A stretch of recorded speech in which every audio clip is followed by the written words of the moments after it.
ஒரு காட்டில் வயதான சிங்கம் ஒன்று பசியால் இங்கும் அங்கும் அலைந்து கொண்டிருந்தது. அப்போது ஒரு பெரிய குகையை கண்டது. நிச்சயமாக இந்த குகைக்குள் ஏதாவது ஒரு விலங்கு வசிக்கும். அது வரும் வரை நான் உள்ளே ஒளிந்திருந்து அதை பிடித்து சாப்பிடுவேன் என்று சிங்கம் உள்ளே சென்றது. அந்த குகை ஒரு நரிக்கு சொந்தமானது. மாலை நேரத்தில் நரி தன் குகைக்கு திரும்பிய போது குகைக்கு வெளியே சிங்கத்தின் கால் தடங்கள் உள்ளே சென்றிருப்பதை கவனித்தது. ஆனால் வெளியே வந்த தடம் எதையும் காணவில்லை. நரி புத்திசாலித்தனமாக யோசித்தது.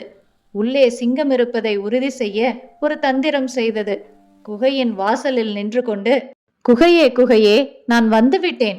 எப்போதும் போல என்னிடம் பேசி என்னை உள்ளே அழைக்க மாட்டாயா என்று சத்தமாக கேட்டது. உள்ளே இருந்த சிங்கம் குழம்பியது.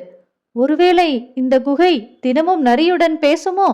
நாம் உள்ளே இருப்பதால் அமைதியாக இருக்கிறதோ என்று நினைத்து குகை பேசுவது போலவே கர்ஜித்து, நரியே உள்ளவா என்றது. சிங்கத்தின் குரலை கேட்ட நரி உள்ளே சிங்கம் இருப்பதை உறுதி செய்து கொண்டு அங்கிருந்து தப்பித்து ஓடியது. ஆபத்தான காலங்களில் பதட்டப்படாமல் நிதானமாக புத்திசாலித்தனத்தை பயன்படுத்தினால் நம்மை நாம் பாதுகாத்துக் கொள்ளலாம்.